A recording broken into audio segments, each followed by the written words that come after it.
Yes, people, how's it going? Welcome back to Lily White Lane. Hope you're doing good. Hope you're keeping safe and well. And in the words of Alan Partridge, hope you're having a really good Monday and week wherever you are in the world and whatever you are planning to get up to today. And you're all very welcome along to your North London derby debrief. And what a North London derby it was. Arsenal fans silenced by that Spurs performance and by the Ange'S postecoglou masterclass that took place yesterday at the Emirates. And it was just brilliant to see. It was just brilliant to see because of the way their fans hyped their team up in the week, saying that if we play a high line and attack, we'll get ripped to shreds like PSV. Paul Merson saying Spurs won't be able to compete with Arsenal. They're levels above Ange'S postecoglou's Tottenham and they will batter them. Lee Gunner saying we'll lose 5-2. All these Arsenal fans saying we'll lose by 4 or 5 goals and just get absolutely taken apart. They all underestimated us. And I believe a lot of these fans genuinely didn't watch us in our first few games of the season, because if they had, they'd realised that we're not PSV, we're not Marcelo Bielsa's Leeds. We've got structure in the midfield. We don't play stupid gun-ho football. You know, we pass it around nicely, play progressive football, and it's exciting to watch, but we're not ridiculously attacking to the point where we have no defence whatsoever. We saw that in the last 10 minutes yesterday where we defended really well, but they all came into this game thinking we were going to play this ridiculous gun-ho football, that we had no midfield solidity, that we didn't have clinical players up top, and that we had no defence. They were all proved wrong. Yesterday, our defence was very, very solid. Mickey van der Ven, I thought, could have, arguably been given the man of the match award. I thought he was superb. The midfield was brilliant. Bissouma held up play fantastically. Maddison got 2 assists and was creative.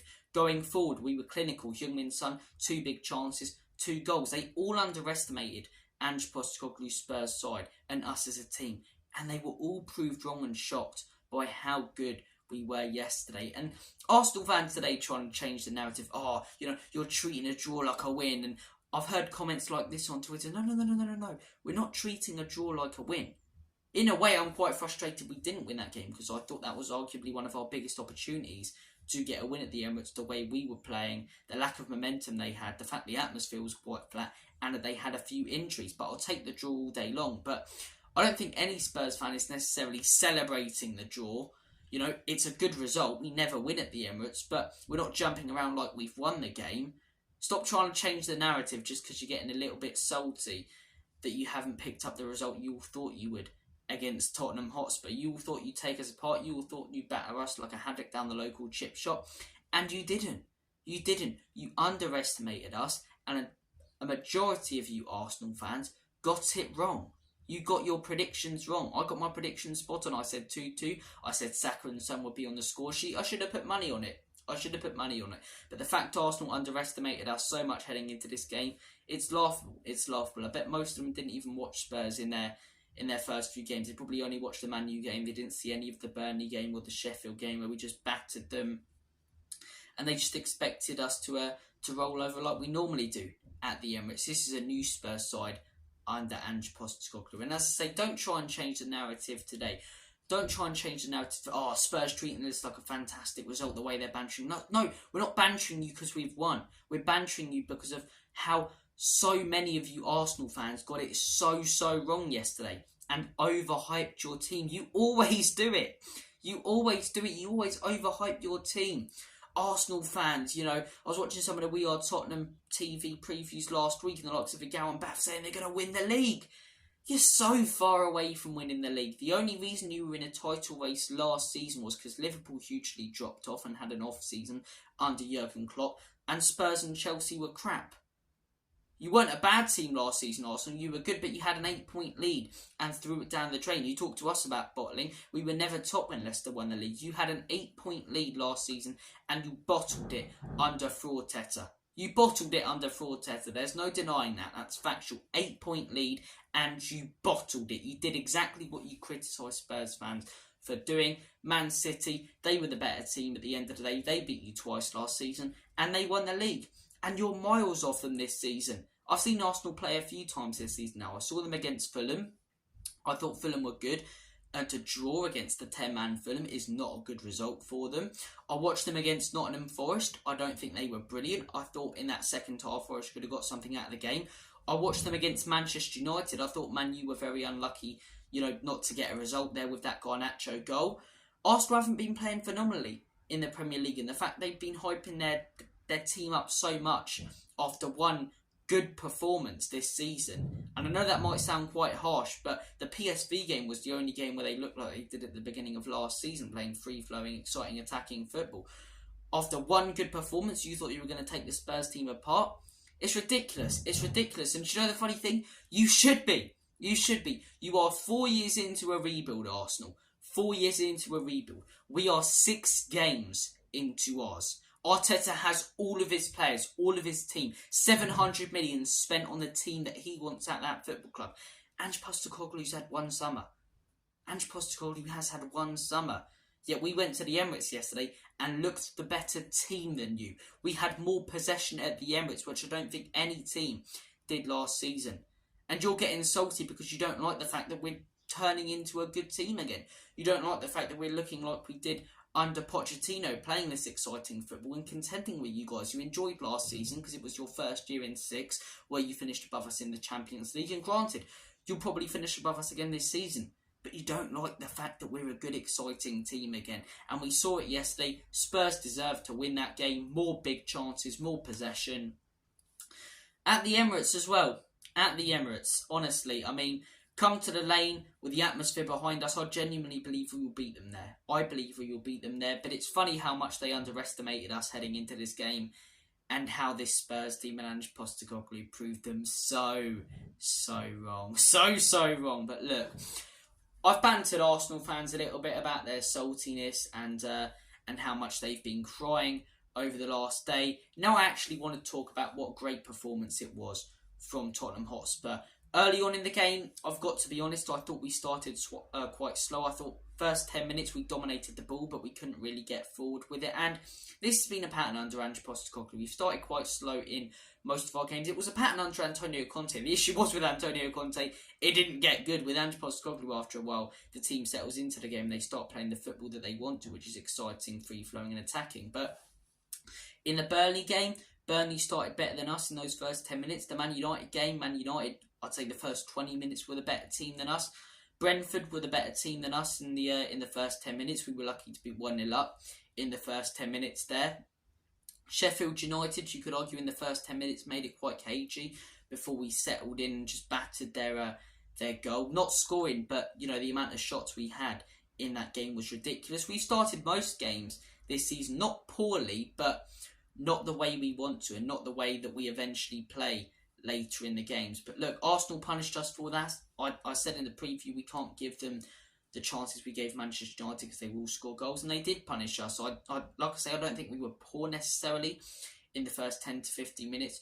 I just think we need to do a little bit more. I believe it was the 25th minute where they scored. I thought, to be honest, the 5 minutes before they scored, we were starting to settle in a little bit more, but they scored.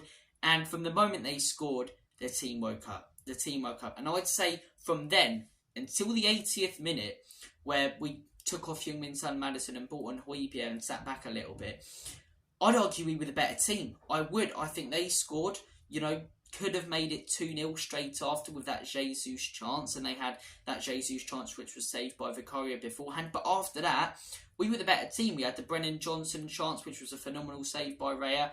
Johnson had his other chance, which led up to the goal. We made it 1-1. I think the handball decision early on in the second half, personally, I don't think that's a handball. I don't understand the handball rule now. I agree with Ange Postecoglou. It doesn't make sense. Sometimes it hits your hand from close range, it is, and sometimes it isn't.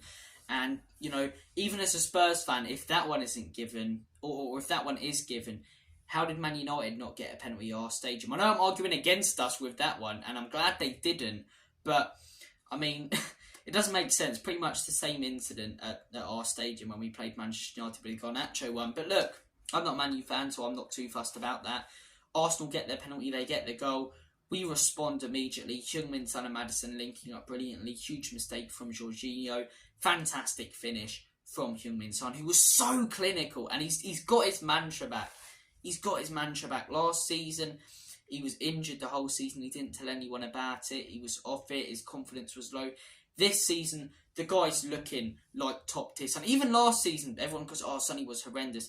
he was still one of the best players in that Tottenham Hotspur team. Let's not forget about that. Let's not forget about the assists he got and how much he contributed to the way we played when we did get good results. But so far this season, the guy's been immense playing as a striker. And I also said in my match preview, and I'm not blowing my own trumpet here, I'm just saying I got my predictions right. I said Son would score because Arsenal would be playing a high line and he'd be able to get in behind. And I said Saka would score in this game.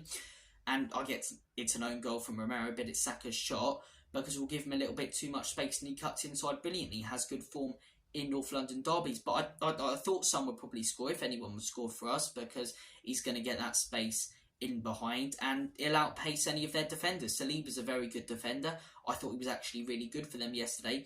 But Sonny's pace beat the whole back line there and we scored our second. And from there, like I say, until about the 80th minute, I think we could have won. I think we had more of the ball. We were passing it around and knocking it about better.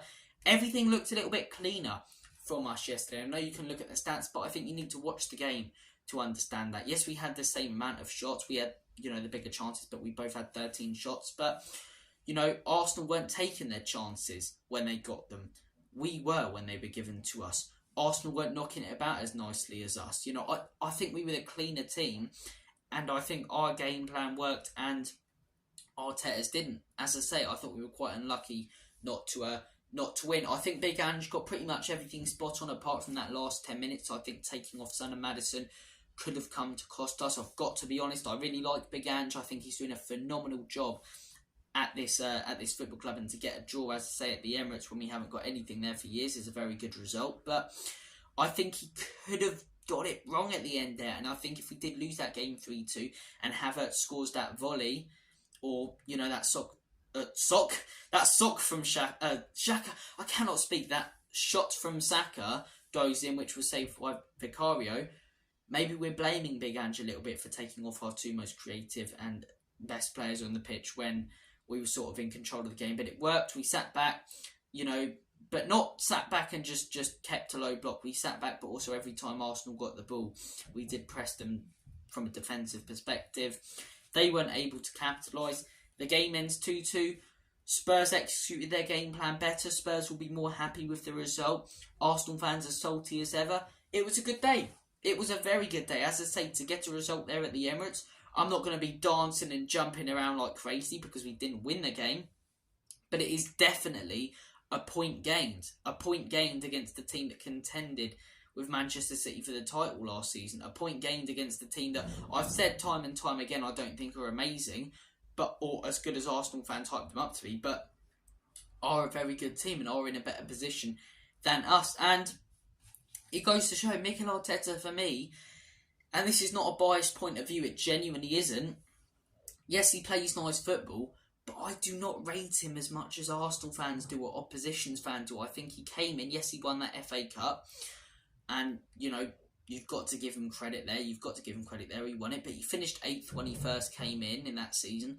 The season after, they were 15th and in a relegation battle up until about January, and they finished 8th narrowly. The season after, they bottled top 4 to us with a 4-point lead with 3 games to go. The season after, they had an 8-point lead and bottled the title to Manchester City. It's like the first 2 years were just horrendous, and the next 2 years you can see progress, but they missed out on what they needed to. In a rebuild, ideally, it should have been top 4 and in last year winning the title. With 700 million spent, I don't like how people look at Arteta and Arsenal as underdogs. They've spent more money than Manchester City, yet when they lose the league title last season to Manchester City, it's, how can we compete with them? Hang on a second, you spent more money than them. It's your manager's fault for signing players who aren't good enough, and I'll get to that in a second when I talk about the injuries yesterday and that being an excuse for Arsenal. And it's your owner's fault. Don't give me all that, Manchester City are so hard to compete with. Yes, they are, but you should be winning the league with the money you have spent. And they'll go, Chelsea aren't. We're not talking about Chelsea, and if we do talk about Chelsea, they should be winning the league with the money they've spent. Spent more than Manchester City. Arsenal spent more than Manchester City. It's just a lack of good spending. And for me, that isn't down to the owners at Arsenal because they're willing to back Arteta. It's down to the players he signed. I do not rate Arteta. I think he bottled top 4, bottled the title. We started this season not brilliantly, to be fair. I just think the guy's hugely overrated, and as I say, that is not a biased point of view, because when they were all calling for Emery's head, I actually really liked Emery. I think if they gave Emery time and backed him like they did Arteta, he would have been successful at that club, because he's a really good manager. Same with Wenger. Wenger, you've got to give him respect. As much as I dislike the bloke, what he did at Arsenal, he revolutionised football. But Arteta, I don't rate him. 4 years into a rebuild. We're 6 games into a rebuild, and we're outclassing you at your stadium. How does that work out?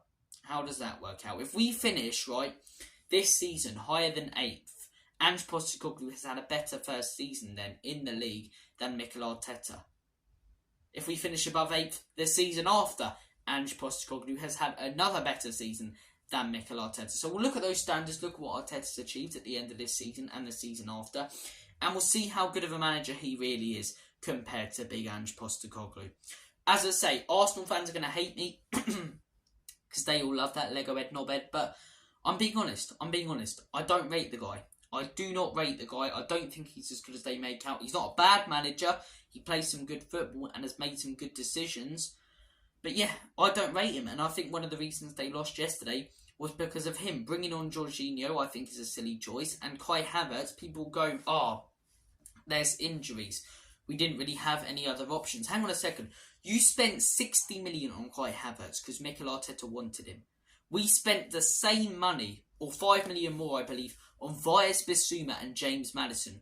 Both, by themselves, are, 5 times better than Havertz. That is your manager's fault for not spending the money. He's got 700 million over the last few years. If you don't have good enough depth to come on and off your bench, that is your manager's fault for not buying it. The owners have given him the money. He chose to spend 60 million on Kai Havertz and not go in for James Maddison. So don't give me all that about injuries. Yes, you're a little bit unlucky with injuries, but you still should be winning the game or have better options coming on. I don't get these Arsenal fans go, we had to play Havertz and Jorginho. That's your manager's fault for wasting money on them. Doesn't make sense. Look, this, I tried to talk a little bit about the game. We've just ranted about Arsenal in this video. I want to talk about some players specifically who really impressed me though. Vicario, first North London derby yesterday, the guy was immense. That Gabriel Jesus save, absolutely fantastic. I think he made another save in that second half. That Saka one was brilliant. I think every time he got the ball, not because he's been bad in these first few games, but as Spurs fans, we were a little bit worried playing out from the back with Arsenal's press. He got pretty much every single pass absolutely spot on. I thought Vicario was fantastic today. I want to give him credit. Udogie had an off day yesterday, right? We have to admit that. But don't turn on him because of it. Do not turn on him because of it. The guy's 20 years of age. He's bound to have these off days. He'll learn from his mistakes yesterday and getting a booking earlier and not being able to commit to Saka. He had a better second half, which means he already started to learn. And he started this season so well for us. So we cannot dig him out for that. Mickey van den Ven, Spurs man of the match for me. I believe he was our best player. I thought the guy was an absolute rock defensively. Made some huge challenges. So positionally aware. At fault for neither goal, really. Neither was Romero, really, to be fair. I think the deflection, I think it is a little bit rash, but I think it's at such a tough height where he can't kick it and he can't head it either. So he's got to sort of stick his knee out. And the second one for me is not a penalty. And if it is, how's the Manchester United one not a penalty? Or, the decision yesterday for Luton. The VAR in this country and refereeing decisions are just absurd. They're ridiculous. They're absolutely ridiculous. Who else was playing? I'm going to go through the whole team now. Pedro Porro, I thought not the most amazing performance, but he wasn't bad. I have to emphasise that. It was an okay performance, and hopefully he responds back. James Maddison, again, the guy was mint. Again, the guy was superb. He fits into this Spurs system and Ange Postecoglou's side like a glove. Loving Maddison, man. Bissouma, I thought started a little bit shaky, to be honest. I thought he lost it a couple of times. Maddison lost it at once, but apart from that, he was immense. Bissouma lost it a couple of times, but I think in the second half, he looked the player we've seen at the beginning of this season. Arguably the best midfielder in the league so far this season, and that's, that could be factual genuinely with how good the guy's been. so far this season. I'm not saying the best midfielder in the league, because I still think, De Bruyne holds that spot, but Bissouma, absolutely fantastic, and pocketed Odegaard. All these Arsenal fans, Maddison's good, but I'd much rather have Odegaard. Odegaard's so much better. He went missing yesterday, lads. He went missing. He was in Bissouma's pocket, lads. In Bissouma's pocket. Meanwhile, Maddison, who you didn't want, got 2 assists and tore your defence to shreds. So, football's a good game, innit? Football's a good game. Front 3, Richie, when he came on, I thought was quite poor, to be honest. Solomon, when he came on, I thought did an okay job. Sonny, absolutely superb. I said earlier in the video, he's got his mantra back. The guy was absolutely fantastic. Who else played up top? Brennan Johnson. He was the other player I wanted to talk about. Really surprised me yesterday to come in and have your first Spurs start in a North London derby and put the performance you did. I thought he was brilliant. I thought he was really unlucky not to score. He had that goal which was ruled off for offside, rightly so. That brilliant save from David Ray and that other shot. But yeah, as I say, battered that wing, battered Ben White, took him apart, pace mismatch. I really liked what I saw from Brennan Johnson. And Kulusevski, very underrated at the beginning of this season. For me, last season he turned into a little bit of a one-trick pony. But I think so far this season the guy's been superb. He's been getting goals, assists, and yesterday I can't remember him losing the ball once. The amount of times it was passed to him with about 2 or 3 Arsenal players on him, and he had so much pressure and managed to find a way through or play a forward pass. I thought the guy was really good. And that's Ange'S Postecoglou. The only thing I think he got a little bit wrong yesterday was Heung-min Son and Maddison being taken off. But Maddison did have a little bit of an injury worry, so I understand that one. And as I say, it did work out in the end. Maybe we would have won if we kept them on, but maybe we would have also lost because Maddison, is such a creative player. Every time he turns, he try and look forward and maybe gives it away instead of the likes of Puibia, who aren't as good, but we'll knock it about and do what we need to. So, look, Ange'S Postecoglou, I thought managed the game really well. I thought it was so funny when you look at that absolute Lego-head, arrogant little knob, Arteta, just shouting outside his box. I don't know how he doesn't get booked every game for being outside his box, but shouting, screaming at the referee, going crazy. And then you just got Big Ange standing there in his black suit with his hands in his trousers. Guy's cool. I can't deny it. He comes across so cool, but yeah, big up to Big Ange and the players. Went to the Emirates, got a result. Arsenal fans are going to come up with all their excuses today. Let them say, you're treating this like a win, this, that. We know we went to their place, outclassed them, and we know they're salty because they didn't see it coming. Thank you for watching this debrief, guys. It's been a fun one to do. I do apologise about any background noise. There is some work being done on the house right now. Thank you for watching. As I say, you guys are bloody legends. Liverpool next Saturday. Big game. If we get a win against Liverpool, 7 points from United, Liverpool, Arsenal. Who would have expected that? After or before the season started? Finished 8th last season. Look at us now, man. What a job Ange's doing. And yeah, I didn't think I'd love a Spurs team for quite a while. I genuinely am growing a real connection with this team. I really am. Everything about them, Maddison, Sonny, the way they're acting, the passion they've got, the fact they're running over to fans before the game kicks off and, doing their team huddle in front of the away fans. Quality stuff. The away fans yesterday as well, louder than the Emirates. The Emirates was a library, an absolute library yesterday for the North London derby. I have to admit, last season when they beat us 3-1, the place was rocking. Yesterday, Highbury Library was back, man. It was an absolute library. But look, guys, thank you for watching this video. Take care. I'm going to end it now. I'm not going to waffle on again. But yeah, it's been a good weekend. Arsenal fans, keep on crying, lad. Keep on crying. Richarlison pigeon. I don't know why I even did that. That was just pointless. Richie was shit when he came on. But anyway, thank you for watching. It's about the 5th time I've said that. See you guys later. And as always, come on you Spurs. Enoch can leave you out. In Big Ange, we trust.